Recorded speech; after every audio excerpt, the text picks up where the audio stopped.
Princeton, Nueva Jersey. Invierno de 1932. La nieve cae lenta, casi en silencio, sobre los tejados de la pequeña ciudad universitaria. Adentro de una casa modesta en Mercer Street, una sola lámpara permanece encendida. La luz amarillenta tiembla sobre un escritorio de madera gastada, donde un hombre de cabello blanco desordenado y bigote espeso permanece sentado, completamente inmóvil. Su nombre es Albert Einstein. Tiene 53 años, y esta noche, aunque el mundo entero lo considera el hombre más inteligente que jamás haya existido, él se siente más pequeño que nunca. Frente a él, sobre la mesa, descansa una hoja en blanco. Al lado, una taza de té humeante que ya casi no humea, y entre sus dedos una pluma que se niega a moverse. Einstein lleva más de 2 horas así, quieto, mirando ese papel como si dentro de él se escondiera un abismo, porque en realidad, así es. La Liga de las Naciones le ha pedido algo aparentemente simple, que escoja a cualquier pensador del mundo y le envíe una carta sobre el tema más urgente de la humanidad. Y Einstein, sin dudarlo, escogió a Sigmund Freud. Pero ahora, frente a la hoja en blanco, la pregunta que quiere hacerle al padre del psicoanálisis le quema en la garganta, porque no es una pregunta sobre física, no es una pregunta sobre el cosmos, es una pregunta que él, el hombre que descifró los secretos del universo, no ha podido responder en toda su vida. ¿Por qué los hombres se destruyen entre sí? Einstein cierra los ojos. Afuera, la Europa que él dejó atrás arde lentamente. En Alemania, un hombre llamado Adolf Hitler está a meses de tomar el poder. Las calles de Berlín se llenan de gritos, de banderas con cruces torcidas, de odio organizado. Einstein lo sabe. Lo siente en su propia piel de judío. Lo huele en cada carta que recibe de sus amigos al otro lado del Atlántico. Y entonces, en esa habitación silenciosa de Princeton, comprende algo que lo paraliza. Él puede explicar cómo se curva el espacio, cómo se dilata el tiempo, cómo la luz se inclina ante la gravedad de una estrella. Pero no puede explicar por qué un hombre es capaz de mirar a otro a los ojos y decidir aniquilarlo. La pluma finalmente se mueve, lentamente, casi temblorosa. Einstein escribe la primera línea, después la segunda, y poco a poco, lo que iba a ser una carta diplomática se convierte en otra cosa, algo más íntimo, más oscuro, una confesión disfrazada de carta científica, porque Einstein no le está escribiendo a Freud para pedirle una opinión académica. Le está escribiendo porque sospecha algo que ha empezado a intuir en los últimos años, leyendo entre líneas los horrores que se aproximan, algo que ningún físico, ningún matemático, ningún filósofo de su tiempo se atreve a decir en voz alta. Einstein sospecha que el mal no viene de afuera. Sospecha que el mal no es una fuerza externa, ni un demonio, ni una consecuencia política, ni un accidente de la historia. Einstein sospecha que el mal vive dentro del ser humano, que duerme en cada uno de nosotros, y que basta con las condiciones correctas para que despierte. Esa noche, mientras la nieve sigue cayendo sobre Princeton, Einstein escribe palabras que jamás imaginó escribir. Le pregunta a Freud si existe alguna manera de liberar al hombre de la fatalidad de la guerra, si existe alguna forma de domar ese instinto destructivo que parece formar parte de nuestra naturaleza.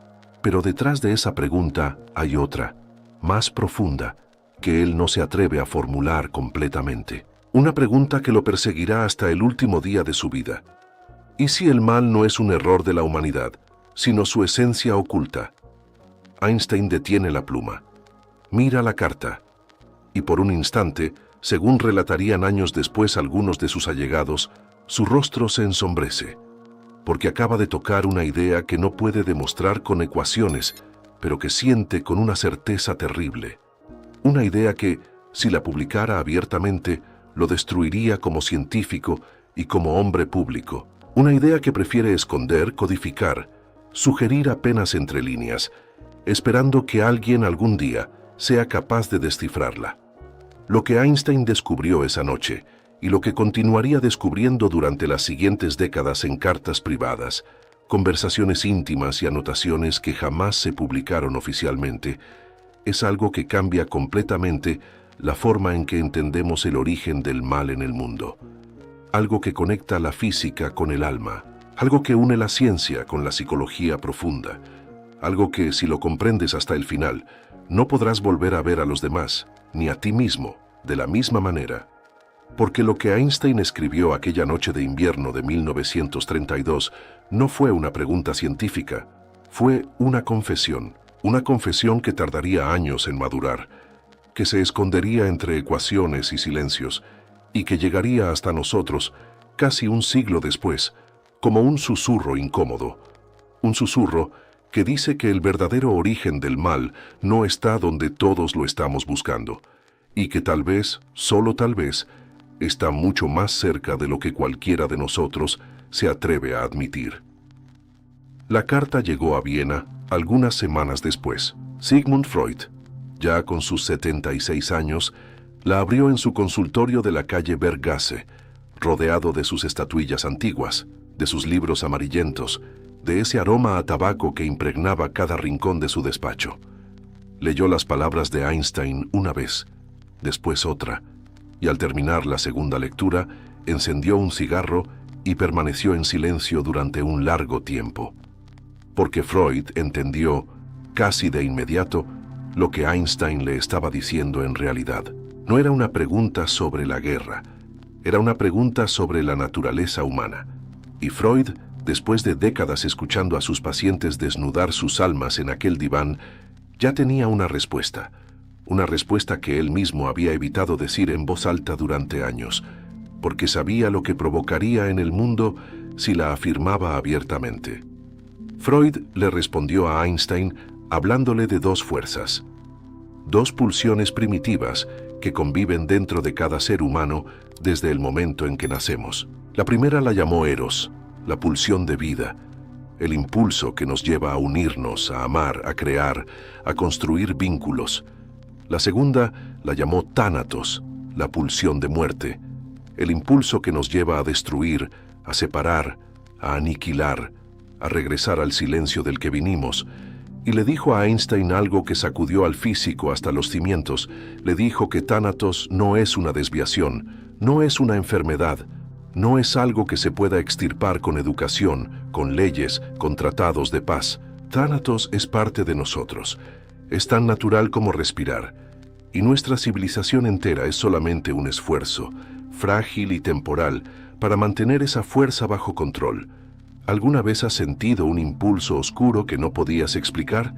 Esa rabia repentina que aparece sin previo aviso, ese deseo de destruir algo que en el fondo amas, ese pensamiento que cruza tu mente por una fracción de segundo y que te asusta tanto que prefieres fingir que nunca existió. ¿Lo recuerdas? Todos lo hemos sentido, todos. Y durante toda nuestra vida nos han enseñado a creer que esos impulsos son errores, fallas, momentos de debilidad que hay que esconder. Pero, ¿y si no lo fueran?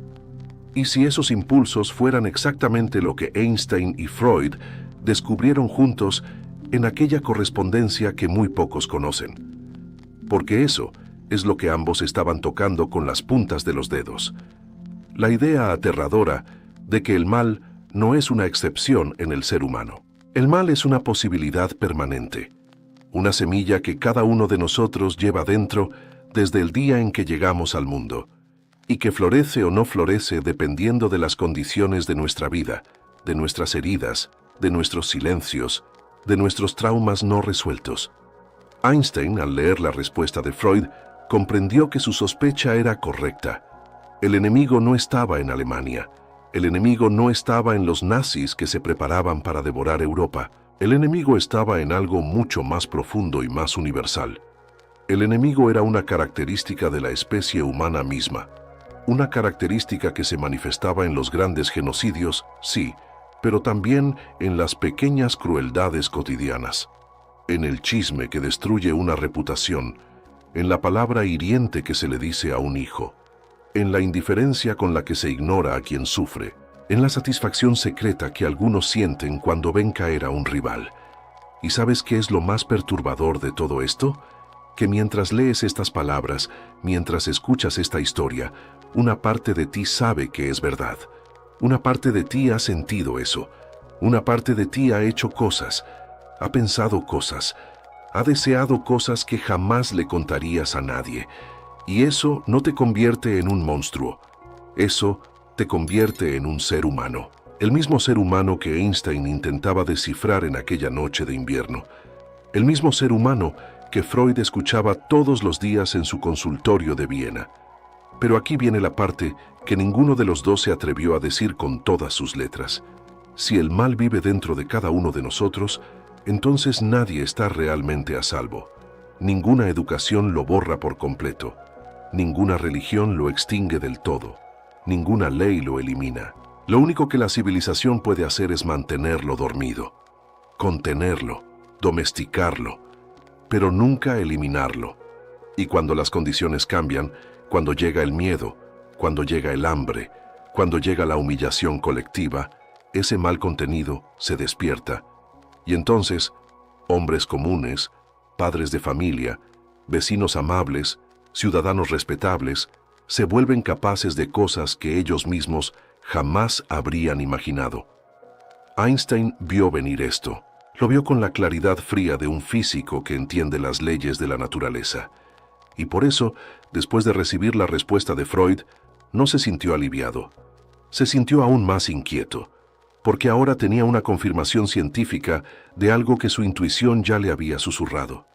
El mal del mundo no era una anomalía, era una constante, una fuerza tan presente en el universo humano como la gravedad lo era en el universo físico.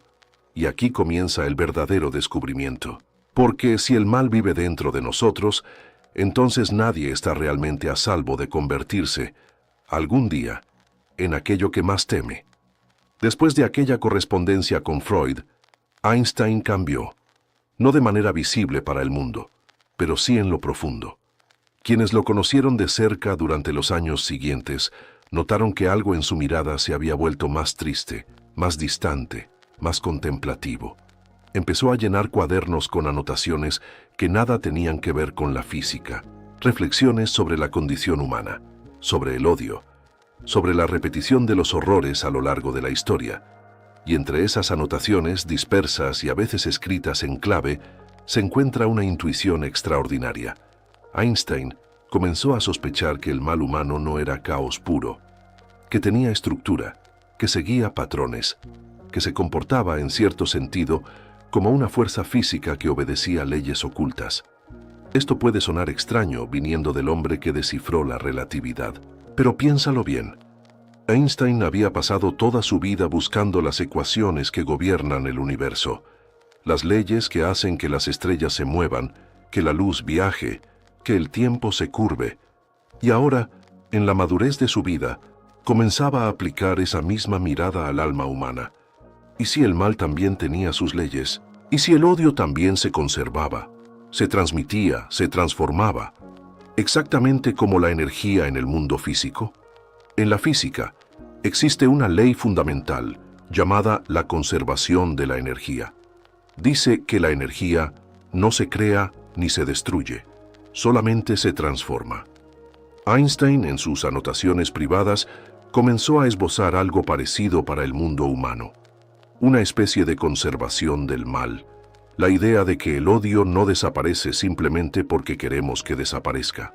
El odio se transfiere de una persona a otra, de una generación a la siguiente, de un pueblo a otro pueblo, como una herencia silenciosa que pasa de mano en mano sin que nadie la pueda detener. ¿Has notado cómo el odio nunca desaparece, solo cambia de dirección? ¿Cómo una herida no curada en ti termina lastimando a alguien que no tiene la culpa? Piensa en tu propia familia por un momento, en las heridas que tus padres cargaron, heridas que probablemente venían de los padres de ellos y de los padres de ellos antes. ¿Cuántas veces te has descubierto repitiendo un patrón que juraste no repetir? ¿Cuántas veces has reaccionado a alguien que amas con la misma frialdad, con la misma dureza, con la misma palabra hiriente que alguna vez te lastimó a ti? Esa es la ecuación silenciosa que Einstein comenzaba a intuir. El mal se hereda, el dolor se transmite, y mientras nadie lo interrumpa, esa cadena puede continuar durante siglos. Lo que Einstein estaba descubriendo sin saberlo del todo, era exactamente lo que la psicoanálisis estaba formulando en paralelo. Freud lo había llamado compulsión a la repetición.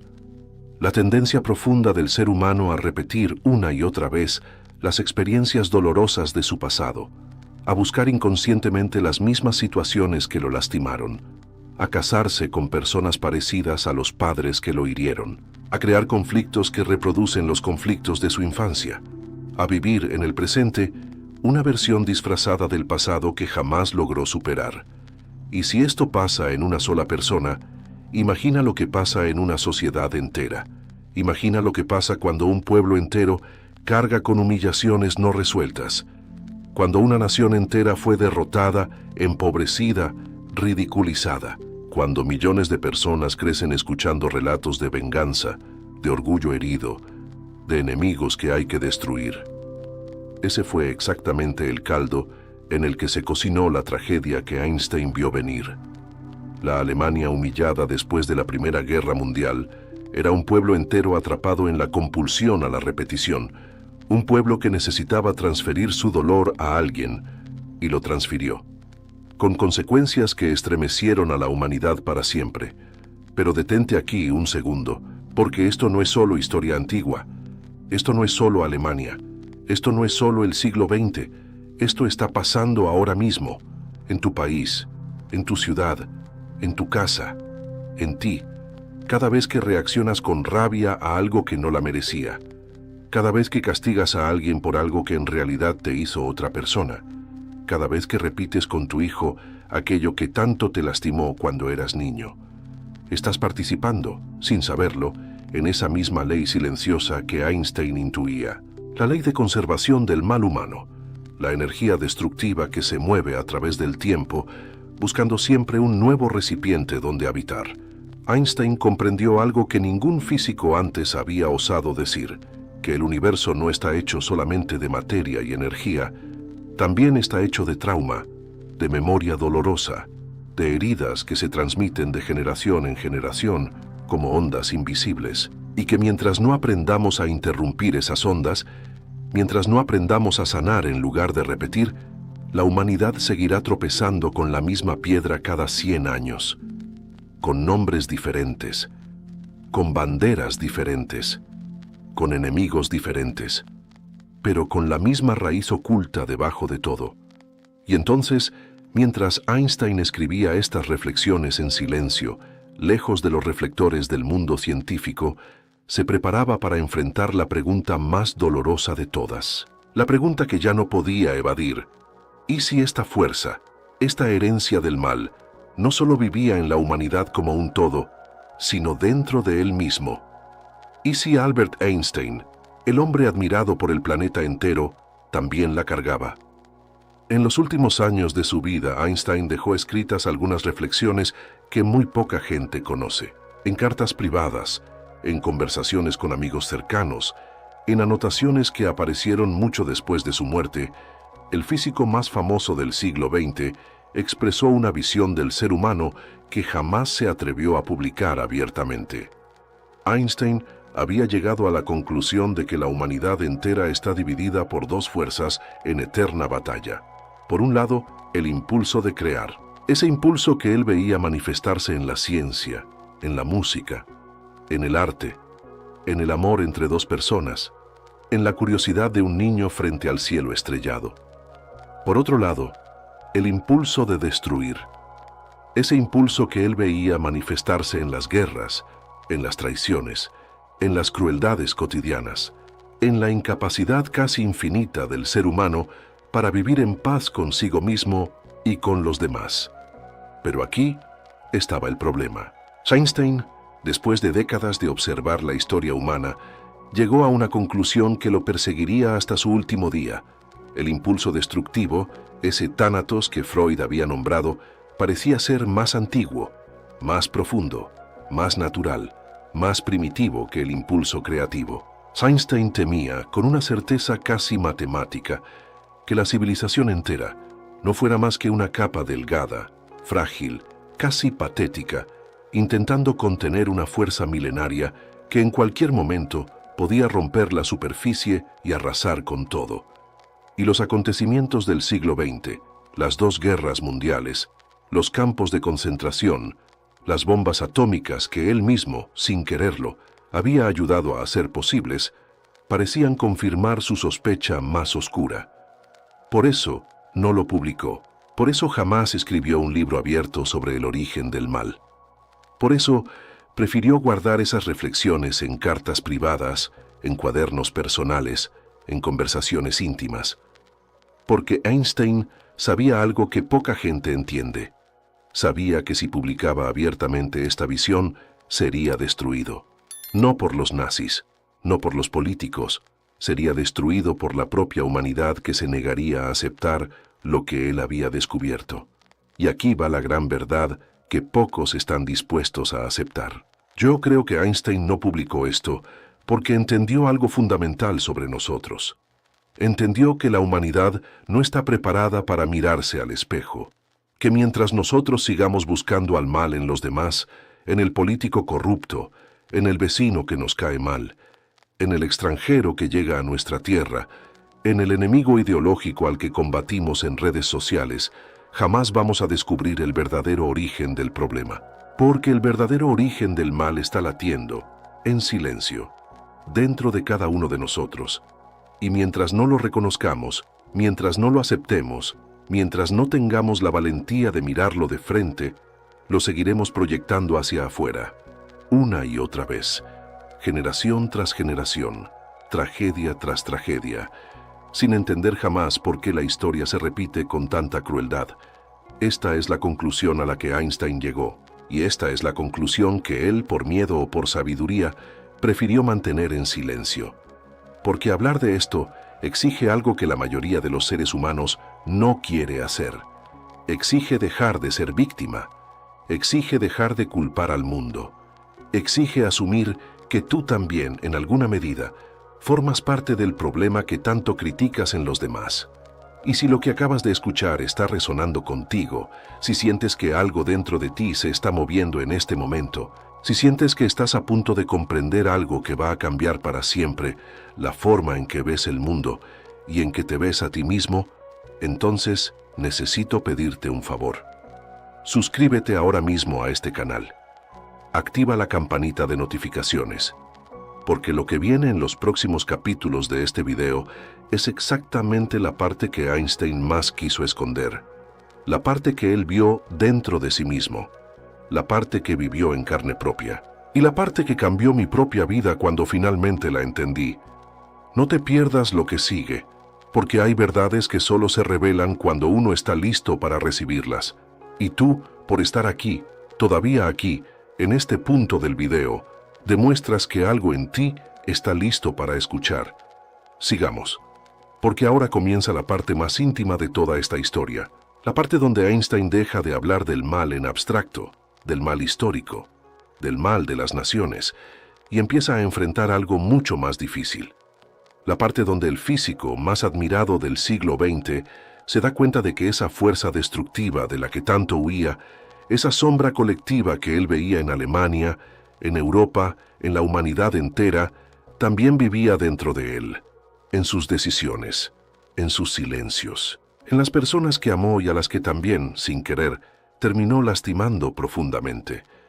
Porque lo que sigue ya no es teoría, lo que sigue ya no es física, lo que sigue ya no es psicoanálisis, lo que sigue es un espejo incómodo, un espejo que Einstein tuvo el valor de mirar al final de su vida, y que pocos hombres antes o después de él han tenido el valor de enfrentar con la misma honestidad. Y no todos están listos para mirarse en él. Pero tú, si has llegado hasta aquí, tal vez sí lo estés. Hay una fotografía de Einstein que muy poca gente conoce. No es la famosa imagen donde saca la lengua, no es la del físico elegante en traje frente a una pizarra llena de ecuaciones. Es una fotografía tomada en Suiza, en los años 30, donde Einstein aparece de espaldas mirando por una ventana. Y quienes estuvieron presentes ese día dicen que él permaneció así durante varios minutos, completamente inmóvil, sin decir nada. porque acababa de regresar de visitar a su hijo Edward en la clínica psiquiátrica donde vivía internado. Su propio hijo. El hijo que él había abandonado emocionalmente. El hijo que creció buscando a un padre que siempre estaba más ocupado descifrando el universo que en estar presente en su propia casa. Edward Einstein nació en 1910. Desde pequeño mostró una inteligencia extraordinaria y una sensibilidad profunda. Amaba la música, tocaba el piano con una delicadeza que emocionaba a quienes lo escuchaban. Soñaba con ser psiquiatra, curiosamente, como si algo dentro de él ya supiera que iba a necesitar entender la mente humana para sobrevivir a su propia historia. Pero Edward también cargaba con algo más. Cargaba con la sombra de un padre que era admirado por el mundo entero y que, sin embargo, no tenía tiempo para sentarse a su lado. Un padre que le escribía cartas inteligentes y llenas de consejos brillantes, pero que rara vez estaba presente de verdad. Un padre que amaba a la humanidad en abstracto, pero que fallaba de manera concreta y dolorosa a las personas más cercanas. A los 20 años, Edward sufrió una crisis mental severa. Fue diagnosticado con esquizofrenia y terminó internado en una clínica en Zúrich. Einstein, que ya vivía en Estados Unidos, lo visitó por última vez en 1933. Después de esa visita, nunca más lo vio en persona. Edward vivió el resto de su vida en esa clínica. Murió en 1965, 10 años después que su padre, sin haber vuelto a verlo jamás. Y Einstein, según sus biógrafos más cercanos, cargó con esa culpa en silencio hasta el último día de su vida. Era una culpa que no podía resolver con ecuaciones. Era una herida que ningún premio Nobel podía sanar. Detente un momento. Piensa en alguien que amas, alguien a quien has fallado no con maldad, sino con ausencia, con distancia, con esa forma sutil y casi invisible de no estar. ¿Cuántas veces te has dicho a ti mismo que estabas ocupado, que tenías cosas importantes que resolver, que ya tendrías tiempo después? ¿Y cuántas veces ese después llegó demasiado tarde? ¿Cuántas veces heriste a alguien que amabas, no con palabras crueles ni con gestos violentos, sino simplemente con tu silencio, con tu indiferencia, con esa frialdad cómoda que a veces usamos para no tener que sentir demasiado? Porque eso es lo que Einstein vivió. Y eso, precisamente eso, fue lo que lo llevó a comprender el mal de una manera que ninguna biblioteca podría haberle enseñado.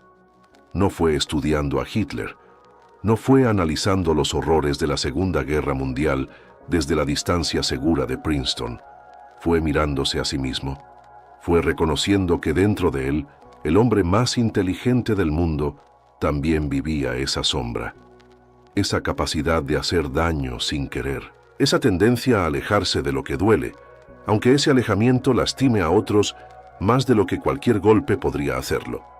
Carl Gustav Jung, el psicólogo suizo que en aquella misma época estaba formulando algunas de las ideas más profundas sobre la psique humana, tenía un nombre para esto. Lo llamaba la sombra. La sombra, en la psicología junguiana, es la parte de nosotros que no queremos ver. Es el conjunto de rasgos, impulsos, emociones y deseos que hemos aprendido a negar, a esconder, a reprimir, porque no encajan con la imagen que queremos tener de nosotros mismos. El hombre amable que nunca admite su rabia. La mujer generosa que nunca reconoce su envidia. El padre amoroso que jamás acepta que a veces, solo a veces, siente que su hijo le roba la libertad. El líder visionario que no puede admitir que en el fondo le aterra el fracaso. Einstein era admirado en todo el mundo como un símbolo de inteligencia, de humanismo, de pacifismo. Era la imagen del hombre bueno, del científico noble, del sabio que usaba su mente para el bien de la humanidad. Y sin embargo, en la oscuridad de su vida privada, cargaba con una sombra enorme, la sombra del padre ausente, la sombra del hombre que priorizó las ideas sobre las personas. La sombra de alguien que habló toda su vida sobre la paz en el mundo, pero que no supo construir paz dentro de su propia familia. Y fue al reconocer esa sombra, al dejar de negarla, al enfrentarla en los rincones más íntimos de sus cuadernos privados, que Einstein llegó a su comprensión más profunda sobre el origen del mal. No está allá afuera, en los monstruos de la historia. Está aquí adentro, en los pequeños abandonos cotidianos, en las mentiras cómodas que nos contamos para no ver lo que no queremos ver. Porque hablar del mal del mundo era, para Einstein, hablar de su propio mal. Era mirarse en un espejo que no tenía compasión.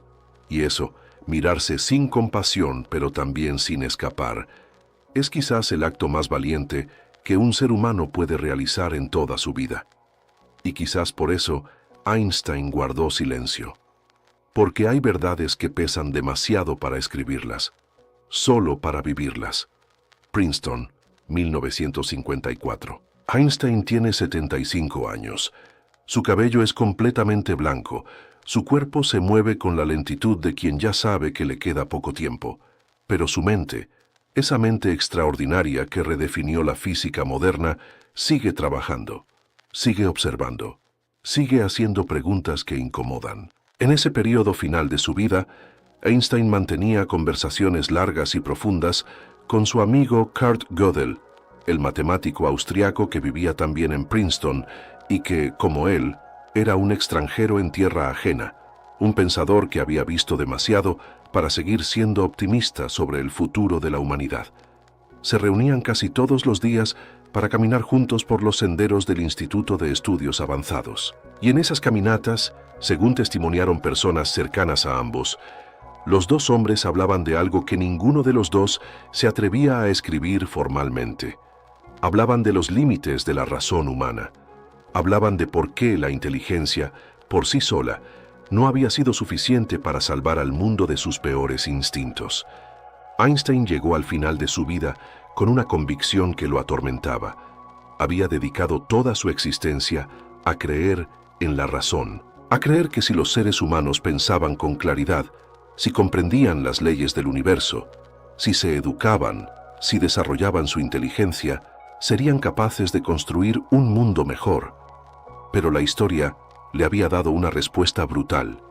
Los alemanes que diseñaron los campos de concentración eran ingenieros brillantes. Los científicos que construyeron las cámaras de gas eran hombres educados, cultos, que amaban a sus familias y escuchaban a Beethoven por las noches. La razón no había impedido el horror. La inteligencia no había detenido el mal. Y Einstein, el hombre que más había confiado en el poder de la mente humana, tuvo que enfrentar esa verdad devastadora en la última etapa de su vida. Piensa en esto por un momento. Piensa en alguien que conoces que es inteligente, quizás muy inteligente, y que sin embargo hace daño a las personas que lo rodean. Alguien que entiende perfectamente lo que hace mal, que puede explicarlo con palabras precisas, que quizás hasta te lo explica a ti con una claridad admirable, y que sin embargo sigue haciéndolo. Sigue repitiendo el mismo patrón. Sigue lastimando de la misma manera. ¿Lo has visto? ¿Lo has vivido? O quizás, si eres completamente honesto en este momento, lo has sido tú mismo alguna vez. Porque eso es lo que Einstein estaba descubriendo, que saber no es suficiente, que entender no es suficiente, que la inteligencia sin transformación interior es simplemente una herramienta más sofisticada para hacer lo mismo que siempre hemos hecho. En sus anotaciones privadas de ese periodo, Einstein escribió algo que sus biógrafos encontraron después de su muerte y que pocas veces se cita abiertamente. Escribió que la única salvación posible para la humanidad sería lo que él llamó una transformación del corazón humano, no una revolución política, no un avance tecnológico, no una nueva teoría científica, una transformación interior, un cambio profundo en la manera en que cada ser humano individual se relaciona consigo mismo, con sus impulsos, con sus sombras, con sus miedos más primitivos. Y luego escribió algo que duele leer.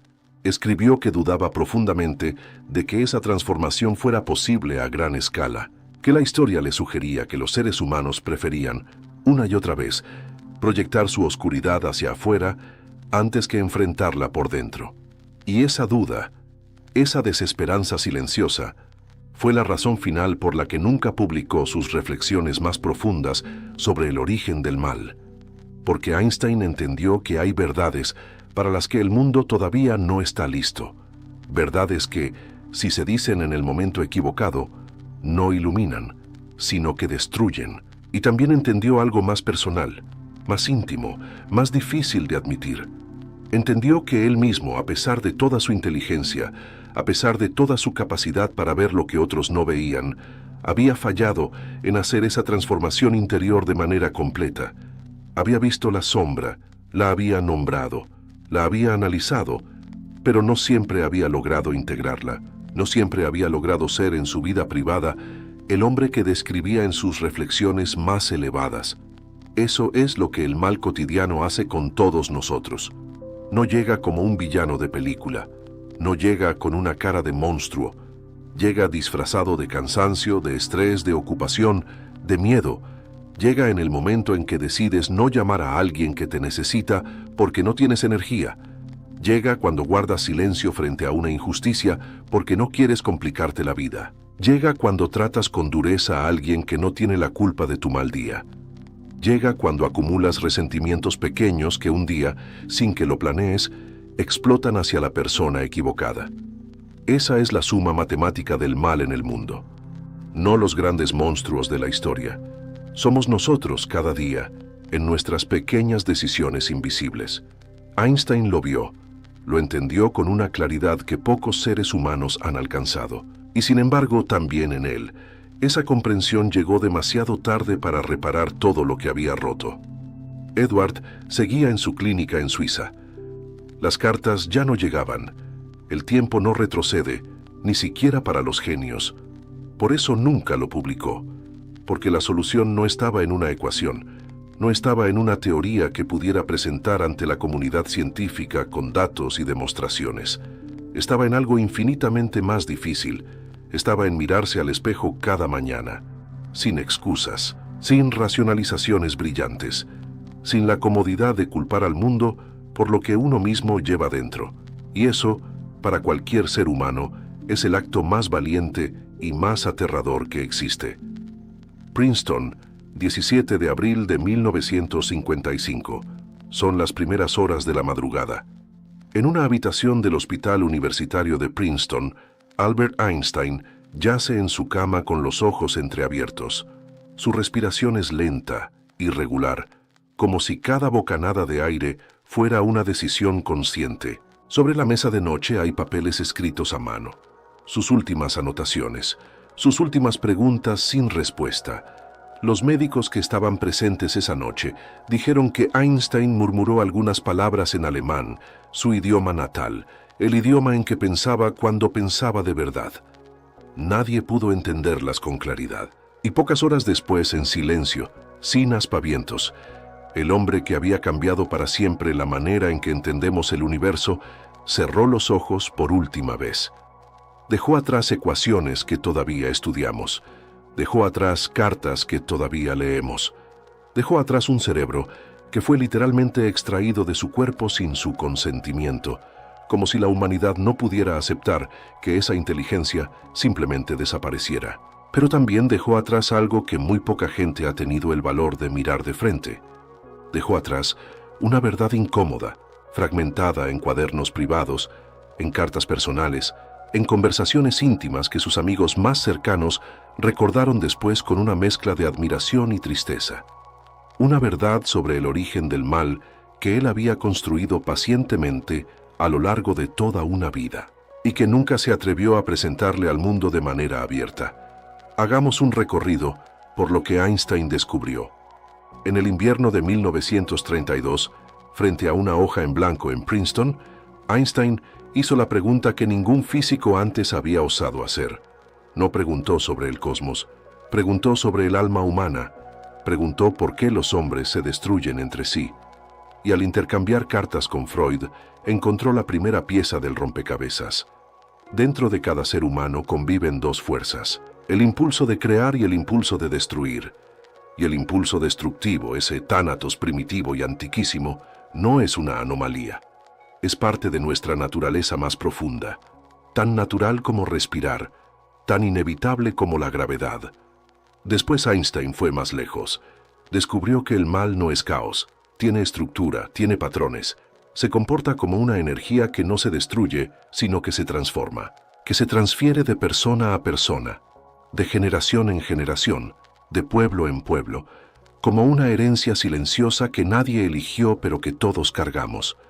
Que el odio no resuelto de un padre se convierte en el dolor no explicado de un hijo. Que la humillación colectiva de una nación puede volverse, décadas después, el horror colectivo de millones de inocentes. Que el mal del mundo no es la suma de los monstruos excepcionales de la historia. Es la suma de los pequeños males cotidianos de personas completamente ordinarias. Y luego Einstein miró hacia adentro, enfrentó la parte más difícil. Se vio a sí mismo en el espejo sin compasión y sin escapatoria. Vio al padre que abandonó emocionalmente a su hijo Edward. Vio al hombre que amaba a la humanidad en abstracto, pero que fallaba a las personas concretas que lo rodeaban. Vio que dentro de él, el hombre más inteligente del planeta también vivía esa sombra, esa capacidad de hacer daño sin querer, esa tendencia a alejarse de lo que duele, y comprendió que la sombra no desaparece por ignorarla. La sombra crece en la oscuridad. Solo se puede integrar cuando se la mira de frente, cuando se la nombra, cuando se acepta que forma parte de uno mismo y que negarla es la única manera segura de que nos controle sin que nos demos cuenta. Y finalmente, en los últimos años de su vida, Einstein llegó a su conclusión más oscura y más honesta: que la razón sola no basta, que la inteligencia sin transformación interior es simplemente una herramienta más para repetir los mismos errores con mayor sofisticación, que la única salvación posible para la humanidad sería una transformación del corazón humano, individual, personal, íntima, que él mismo no estaba seguro de haber logrado completamente, y que dudaba profundamente de que el mundo estuviera listo para escuchar esa verdad. Eso fue lo que Einstein escribió en silencio. Eso fue lo que jamás publicó, no porque fuera falso, sino porque era demasiado verdadero. Y ahora viene la pregunta que este video siempre estuvo construyendo hacia ella. No sobre Einstein, sobre ti, sobre nosotros. Si el mal no viene de afuera, si no es una fuerza externa que nos ataca desde el mundo, sino una semilla que todos cargamos dentro, entonces la pregunta no es cómo combatir el mal en los demás. La pregunta es qué estás haciendo tú, hoy, en tu vida concreta y cotidiana, con la parte oscura que vive en ti, con los resentimientos que acumulas, con los patrones que repites, con las heridas que no has querido ver porque verlas exige un tipo de valentía que ningún libro te puede dar, con la sombra que proyectas sobre las personas que más amas precisamente porque son las que menos pueden alejarse de ti. Einstein pasó toda su vida buscando una teoría del todo, una ecuación que unificara todas las fuerzas del universo en una sola fórmula elegante. No la encontró, murió sin encontrarla. Pero quizás, en esas noches de silencio en Princeton, entre cuadernos privados y cartas nunca enviadas, se acercó más de lo que cualquiera sabe a una verdad diferente. Una verdad que no cabe en una ecuación, una verdad que solo cabe en la vida de cada persona que decide, un día, dejar de buscar al enemigo afuera y tener el coraje de mirarlo adentro. Porque al final, Einstein no descubrió el origen del mal en el universo, lo descubrió en sí mismo. Y esa quizás sea la única verdad que realmente importa.